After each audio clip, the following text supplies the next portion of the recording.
élitiste, qui donc a été appelé à cette table ronde pour essayer de revenir un petit peu dans l'histoire sur les périodes où la préférence nationale a été instaurée en France, puisque le Front National dit mais c'est pas un projet qui est anti-républicain. La preuve que c'est sous la 4e République il a déjà été adopté et on n'avait pas déclaré anti-constitutionnel à l'époque. Donc en tout cas on va avoir besoin d'un retour sur la période durant laquelle la préférence nationale a été mise en œuvre, notamment entre 1927 et 1936 pendant le gouvernement de Vichy. Et donc c'est Catherine de Wendel qui aussi est déjà intervenue à une conférence pour les universités européennes des méthodes qui nous a fait le bonheur de venir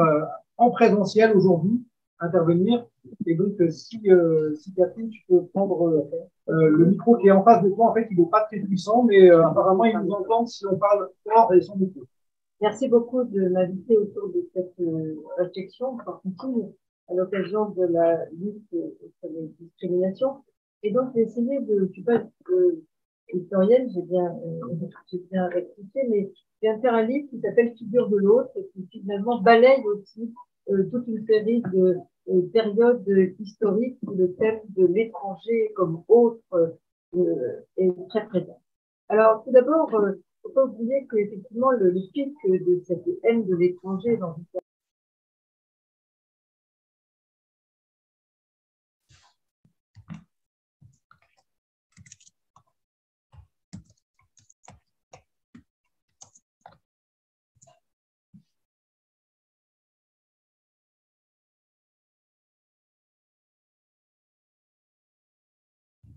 par rapport à sa capacité à s'assimiler, ce qui était une obsession à l'époque. Et le thème déjà de la préférence nationale, même si ce n'était pas le terme qui était utilisé à l'époque, l'idée qu'il fallait barrer la route à des étrangers concurrents sur le marché du travail s'adressait surtout aux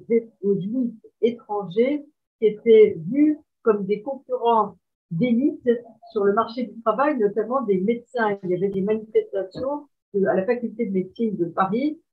pour barrer la route aux étrangers juifs qui offraient du cours, ainsi que chez les avocats, par exemple, pour essayer de favoriser le travail français très qualifié. Donc, on était sur un autre registre de la représentation de l'autre concurrent sur le marché du travail. Et il ne faut pas oublier que dans les lois de Vichy, il y avait, entre autres, la possibilité pour des étrangers et des enfants d'étrangers d'accéder à certaines fonctions publiques qui a caractérisé cette période. Et puis, la fameuse déchéance de la nationalité, c'était aussi une forme de minorisation de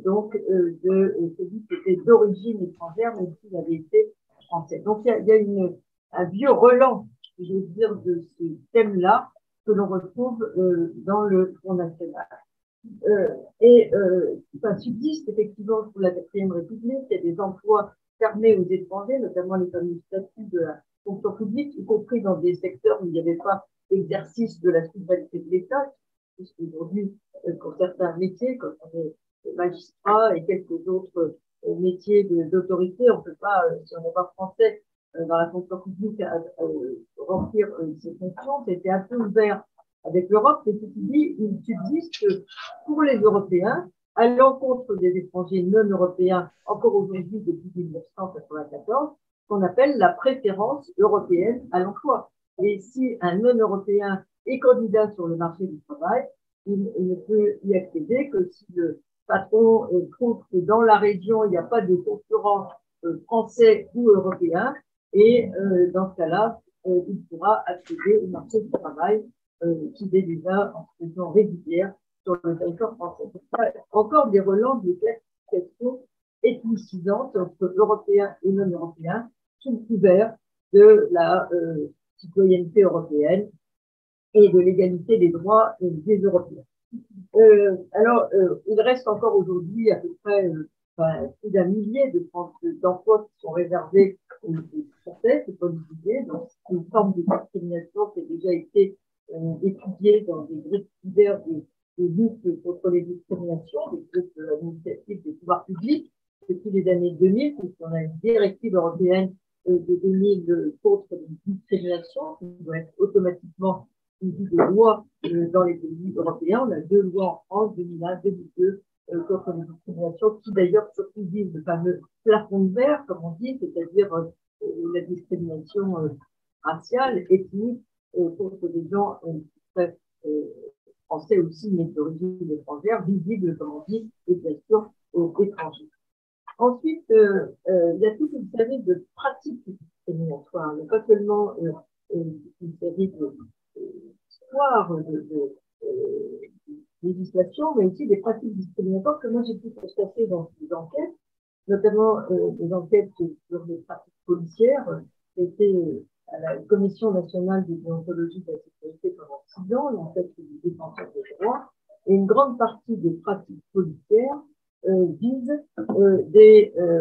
discriminatoires, visent soit des gens visibles, ou des gens qui sont français visibles, issus de l'immigration, donc soupçonnés d'être ethnicisés et donc dans une approche parfois post-coloniale de la population, avec l'idée qu'il y aurait des Français qui seraient moins français que d'autres. Donc ça, c'est très grave, parce que l'égalité des droits, c'est ceux qui sont sur le territoire avec un statut, mais l'idée qu'il y a des Français auxquels on dénierait l'égalité parce qu'ils seraient visibles est une pratique qui est très courante, malheureusement, dans les fonctions d'autorité, notamment la police, la gendarmerie, et également dans l'armée. J'ai fait une étude pendant 2 ans pour les ministères de la Défense, c'est-à-dire pour les jeunes issus de l'immigration dans l'armée, et ce qu'on a mis en avant après une enquête assez consistante auprès de 29 casernes en France, où les jeunes Français non issus de l'immigration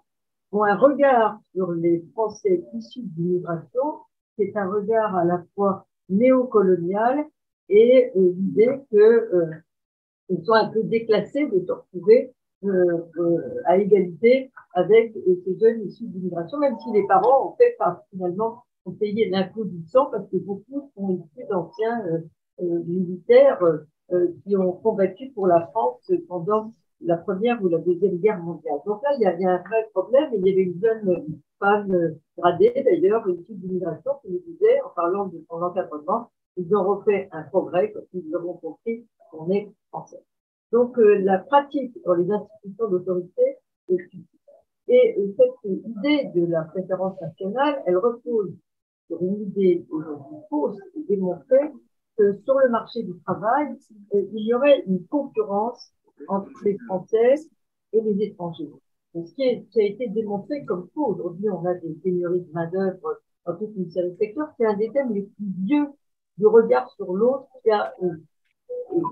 150 ans d'âge. Déjà, dans Germinal, Zola décrit l'attitude des mineurs français à l'égard des Belges avec l'idée qu'ils étaient moins légitimes que dans leur position ouvrière, et ça subsiste avec le massacre des Italiens à Aigues-Mortes. Ça a commencé. Dans l'entre-deux-guerres, dans une période de crise, chaque fois qu'on est en période de crise, le thème de la concurrence sur le marché du travail, qui justifie le thème de la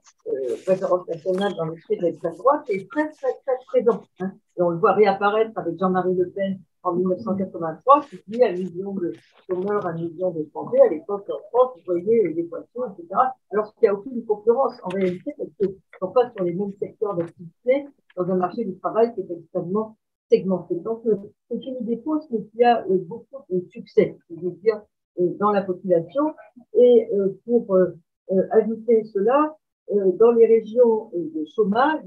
une étude, par exemple, qui a été faite par Michel Dvorka, qui s'appelle La France raciste, qui dit de l'Europe raciste, développe l'idée, le terme de racisme différentialiste. Ce qu'il montre,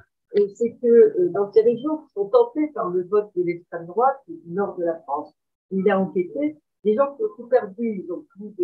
perdu leur travail, industrialisation, etc. Ils ont perdu l'estime des autres parce qu'ils sont pour une très longue période, ils se retrouvent au chômage. Il leur reste une seule chose, c'est d'être blanc et d'être français. Donc le thème français d'abord est très populaire, si je veux dire, chez eux, et ils en ajoutent une dimension supplémentaire qui est le terme de français de souche, c'est-à-dire en fait une sorte de l'idée de l'enracinement dans un pays où on a un Français sur 4 qui est issu d'immigration, qui est un grand-père ou un arrière-grand-père issu d'immigration, eh bien l'idée que ceux qui sont de souche du coin auraient plus de légitimité que ceux qui sont venus d'ailleurs. Et ça, c'est aussi une idée très enracinée en France. Promenez-vous sur les territoires, comme on dit aujourd'hui, c'est très important, je ne dirais pas que c'est pas vraiment une racialisation, mais une sorte d'enracinement des origines complètement mythique, qui a beaucoup de succès et qui va dans le sens de la préférence nationale, qui a comme vous dites, en plus de légitimité que ceux qui sont d'ailleurs, qu'ils soient français ou étrangers, et c'est un thème très important du démon des origines et de la recherche des racines aujourd'hui dans les mouvements identitaires. Je terminerai pour mon propos